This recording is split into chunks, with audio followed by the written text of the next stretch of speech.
मथुरा का मक्खन चोर, श्री कृष्ण का अद्भुत जीवन यात्रा। यह कथा आज भी हमारे दिलों में बसी है और उनकी मधुर लीलाएं हमारे मन को आनंद से भर देती हैं। वृंदावन की पावन भूमि पर उनका बचपन बीता। यशोदा मैया के लाडले ने सभी का मन मोह लिया। प्रिया, श्री कृष्ण मथुरा पाती कथा। सखी राधा के साथ खेलते हुए, मक्खन चुराते हुए, गोपियों को सताते हुए, लेकिन कभी किसी का नुकसान नहीं।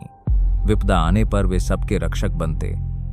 जब इंद्रदेव ने क्रोध में आकर वृंदावन पर भयंकर तूफान भेजा, तेज हवाओं और मूसलाधार बारिश से सभी परेशान थे, तब बालकृष्ण ने अपनी एक छोटी सी उंगली पर पूरा गोवर्धन पर्वत उठा लिया ताकि सभी ग्रामवासी और गायें इस प्राकृतिक छतरी के नीचे सुरक्षित रह सकें। 7 दिन तक वे इस पर्वत को उठाए रखा।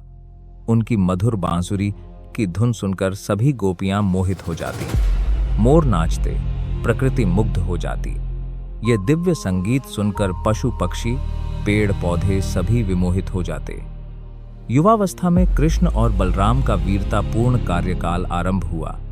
अत्याचारी मामा कंस ने उनके माता देवकी और पिता वसुदेव को कारागार में बंद कर रखा था। भविष्यवाणी सुनकर कि 8वां पुत्र उसकी मृत्यु का कारण, उसने नवजात कृष्ण को मारने के लिए अनेक आसुरी शक्तियों को भेजा, परंतु कृष्ण ने बचपन से ही असुरों का वध करना शुरू कर दिया। कंस के राक्षसी सैनिकों से लड़ रहे थे। भगवान श्री कृष्ण और बलराम ने अत्याचारी राजा कंस से भयंकर युद्ध किया। दिव्य शक्ति से उन्होंने कंस को परास्त किया। अत्याचारी कंस का वध करके कृष्ण ने धर्म की स्थापना की और अपने माता पिता देवकी और वसुदेव को कारागार से मुक्त कराया। न्याय की विजय हुई और अत्याचार का अंत हुआ। युधिष्ठिर के राज तिलक समारोह में शिशुपाल ने श्री कृष्ण का अपमान किया, लेकिन भगवान कृष्ण मुस्कुराते रहे।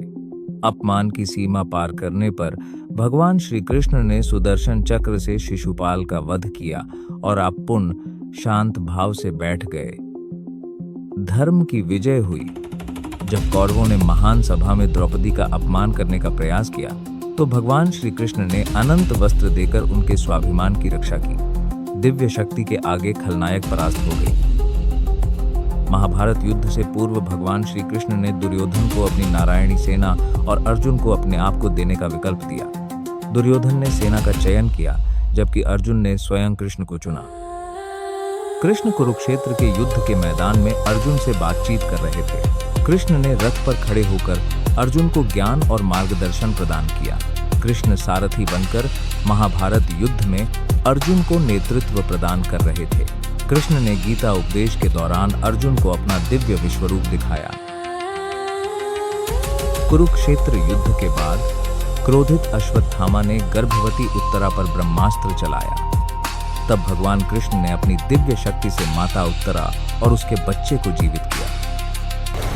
अश्वत्थामा, तेरे अहंकार ने तुझे यह वरदान दिया था, पर तूने इसे पाप में बदल दिया।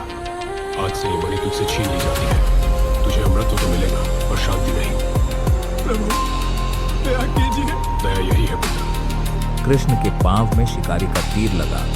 उनकी अंतिम यात्रा की शुरुआत हुई। कृष्ण की आत्मा सुनहरी रोशनी बनकर स्वर्ग की ओर जा रही थी। कृष्ण की शिक्षाओं का संसार पर अनंत प्रभाव दिखाया जा रहा है। कृष्ण का दिव्य रूप स्वर्ग में अपनी शाश्वत चेतना के साथ मिल गया।